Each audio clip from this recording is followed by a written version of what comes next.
So the fresh new Realme X3 SuperZoom is coming to the UK at the very beginning of June, not long to wait at all now, for the princely sum of just 469 quid, so that's £100 less than the Realme X50 Pro. And if you're not bothered about the likes of having 5G support or an OLED display, then the X3 SuperZoom could definitely be a great more affordable way of getting some super premium tech for under £500. You see, despite that very respectable price, the X3 SuperZoom offers a almost flagship experience, proven very good indeed for gaming, for instance, while packing some premium camera features including a 5x periscope zoom. So the question is the Realme X3 SuperZoom good value for money as well? Well, I've been using it as my full-time smartphone for the past week, and here is my in-depth review. And for more on the latest greatest tech, please do subscribe and ding that notifications bell. Cheers! So the design of the Realme X3 SuperZoom can be summed up in 3 words. Simple yet satisfying. Realme hasn't gone for flair here. You don't get an edge-to-edge display with a waterfall finish or seamless blends or anything like that. What you do get is a pearly white finish in this Arctic model, which feels a lot more luxurious than it really should at this sort of price point, and it also does a bang-up job of hiding any greasy prints and muck. And so far, it's proven tough enough too. 1 week on, not a single wee scratch on that arse end. And the screen should also be just as tough with its Gorilla Glass 5 coating, although so far the pre-installed screen protector is busy soaking up all of the damage. You don't get a proper IP rating with the Realme X3 SuperZoom, but Realme has apparently added 3 separate layers of protection around the ports and other entry points. And I was fortunate enough to test out the water-resistant capabilities of the X3 SuperZoom in a sudden and unexpected downpour, and let me tell you, those seals seem to hold perfectly fine. It's a good bit of Android 10 on here, though the Realme UI launcher has been smushed on top to change up the vibe and add a bumload of extra features. And Realme UI is basically still ColorOS by another name, serving up the same handy gesture controls, easy one-handed use, and plenty of smart customization options. I've wibbled on at great length about the software side of things in my full in-depth Realme UI tips and tricks guide, so go check that out for all of the best bits. And thankfully I didn't really notice any general everyday quirks with the Realme X3 SuperZoom either, beyond a couple which I'll mention later. It overall behaved itself very well even in this pre-release state. And I particularly enjoy using the SuperZoom's edge-mounted fingerprint sensor, which is perfectly positioned and pleasingly responsive too. And this is backed by respectable face recognition, which in its default state works even when you're wearing sunglasses, although you can improve the security level in the settings if you like. And I gotta say, that little face animation is cute as f***.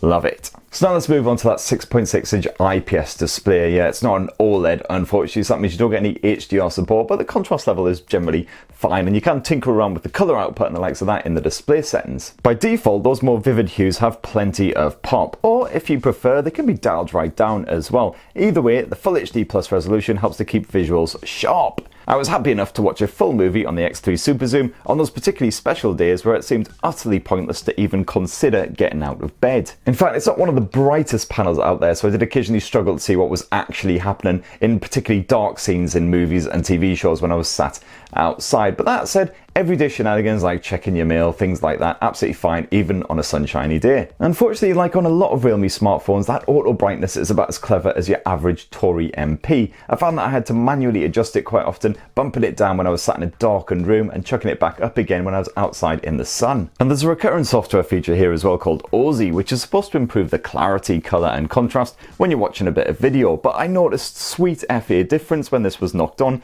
regardless of the streaming service that I used. What I definitely did appreciate, however, was the 120Hz screen refresh rate, which matches more super premium smartphones of 2020. And I also love the X3 SuperZoom's audio chops with full support for LDAC, high-res audio and Dolby Atmos playback too. And the Bluetooth connectivity gets a big thumbs up, which is just as well because there's no headphone jack here. As for the built-in speakers, well, sadly it's only a single built-in speaker mounted here on the bottom edge of the X3 SuperZoom. Real shame that it doesn't have a stereo speaker setup, but the audio is nice and loud and nice and clear as well. I'm fully testing out the Red Magic 5G, one of the most exciting gaming smartphones of 2020. So definitely absolutely fine if you want to enjoy a bit of Netflix or whatever without plugging in some headphones, although I definitely would say don't even bother for music. And I've got absolutely zero complaints when it comes to the performance either. The SuperZoom runs off a Qualcomm Snapdragon 855 Plus platform, which was Qualcomm's flagship smartphone chipset until 2020, and it's still an absolute powerhouse capable of absolutely anything, especially as you can bag it with a up to 12 gigs of DDR4 RAM, and this bad boy right here is the 12 giga. If you fancy a great gaming smartphone without spending over 500 quid on the likes of the Red Magic 5G or the Black Shark 3,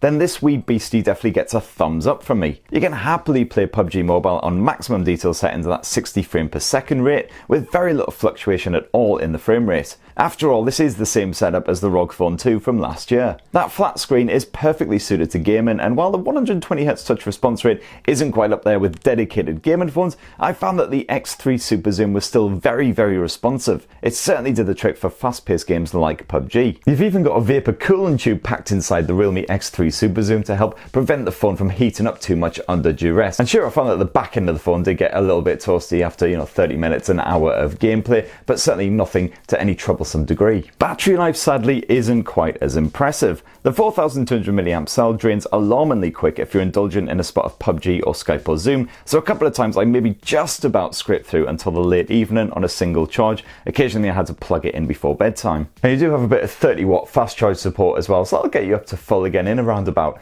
an hour or so at least you don't need to leave the X3 SuperZoom plugged in all night long. As for storage, you get up to 256 gigs of space packed in here, and it's UFS 3.0 tech, so your apps will load nice and quick and your downloads are nippy too. And so now onto the camera tech, which is one of the areas where Realme has really concentrated with the X3 SuperZoom, as if the name wasn't enough of a massive hint. That 64 megapixel primary lens shuns the usual Sony sensors for a Samsung GW1. I found that occasionally the X3 oversaturates an image in an attempt to brighten things up a bit, especially when you're shooting indoors, but the HDR smarts are generally strong outdoors with an appealing balance between light and dark. And even with the 4-in-1 pixel bin in, you get good at enough detail capture so your photos look crisp when thrown up onto a big screen. And you do have a 64 megapixel option if you really want to get things nice and sharp. Colours are occasionally a little more vibrantly reproduced than expected, although nothing too unnatural, unless you chuck on the scene mode AI, which tends to add some serious sparkle to all of your shots. And one of the highlights here is of course that 8 megapixel periscope lens with built-in optical image stabilization. This serves up a 5x optical zoom or 60x maximum zoom, which proves easy enough to use thanks to that stabilization. And it's definitely as strong as those super premium rivals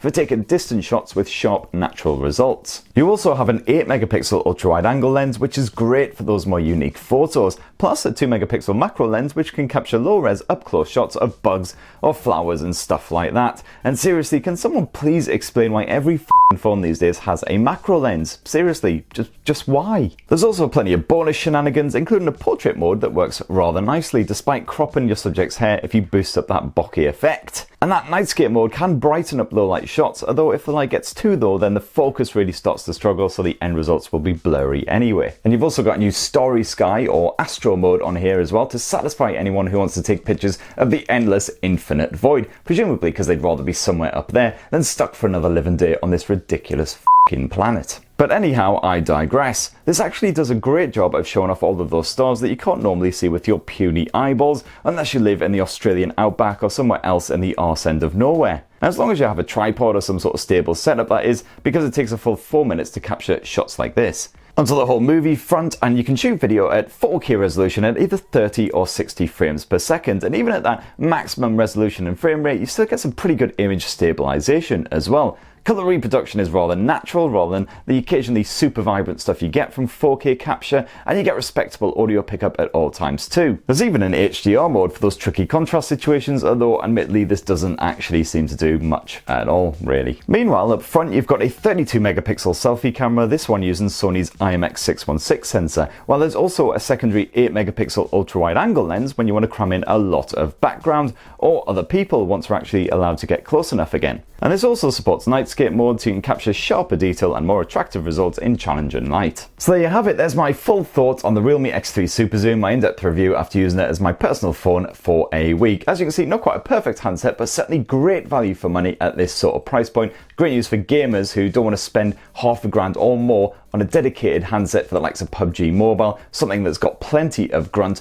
and actually definitely do the job for those fast-paced titles. Plus, you know, it's got a great name as well, SuperZoom. So definitely let me know what you think down in the comments below if you're tempted or otherwise, and please do subscribe, ding that notifications bell, and have yourselves a lovely week, people. Cheers everyone, love you.